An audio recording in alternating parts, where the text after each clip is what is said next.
Chana taarifa hiyo tuelekee moja kwa moja kule ambako ndugu yetu Makori Ongecha alikuwa anatufahamisha kwamba tunasubiri waziri wa elimu bwana Profesa George Magoha atueleze kwa yakini baada ya kupata ripoti kutoka kwa jopo kazi likiangalia mapendekezo ya swala zima la elimu kipindi hiki cha matatizo haya ya Covid-19. Tusikie anachokizungumzia. And engage in training his or her child.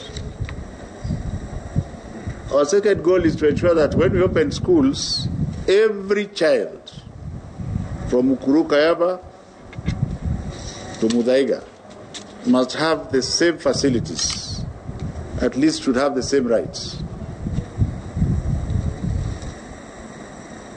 We should not be thinking about examinations alone. The issue of transition and the mega issue of CBC, which is competency-based curriculum, they must go hand in hand. So, you are also aware that the government has 5 different committees related to coronavirus, some dealing with economic issues and what have you. So we have discussed the preliminary report inside here and given our inputs. And I have told you the goal of this report was not to open or close schools. The goal was to ensure that our children remain safe whenever we decide to open the schools, and that the sole determinant will depend on what is happening in the country and elsewhere and the Ministry of Health. Going forward, the government wishes very strongly to urge parents and guardians and caregivers to continue providing guidance to their children as they learn from home, including supervising their studies from broadcast. But it is also needless to say that many of the parents have lost their means of livelihood. But the children are yours, and everybody is bleeding from the economics point of view. But I think together, and with God on our side, we should be able to get elsewhere. I am aware that this report reached you irregularly before it was delivered to me, but then that is being Kenyan. There's nothing wrong with it. A Kenyan is a very strange person.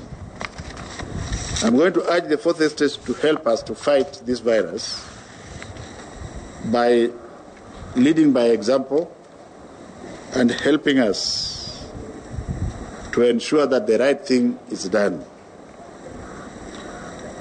Once we have corrected this report, and I hope that we respect our professions like we have done in the past, that will allow me to see my report and look at it and come and present it to you.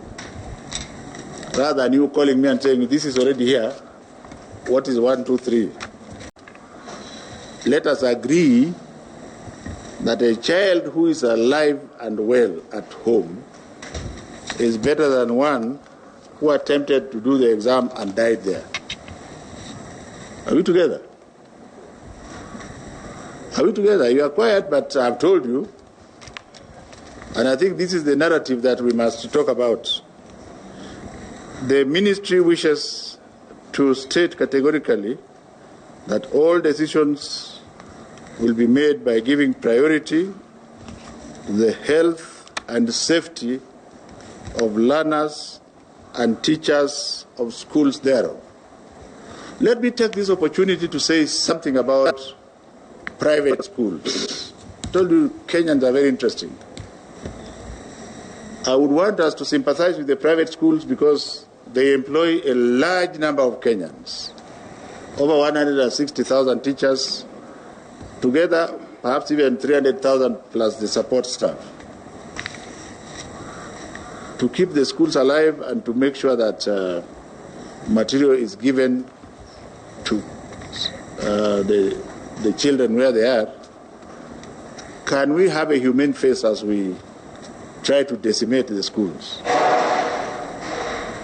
So all this noise of saying, well, you know, They are charging this, they are charging that. Go and negotiate with them. When you decided to take your child there, nobody told you to take your child there. Go and negotiate with them and agree, because there is less money in circulation. Make sure that you continue to pay for the services you are getting from them, so that they can keep the teachers in their positions. It will help the government manage better.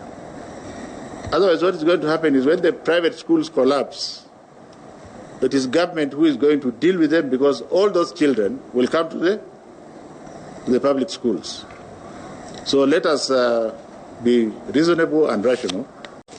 I think the next time I talk to you, I'll be telling you very clearly which area the government is doing, not with a finality, because you may find that after 2 weeks, we are reporting 1,000 cases. You have seen cases in South America, a country I don't want to mention, where even the doctors ran away and even the corpses were just being burned on the streets. These are serious possibilities that Kenyans must deal with as we want to gamble with the lives of our children.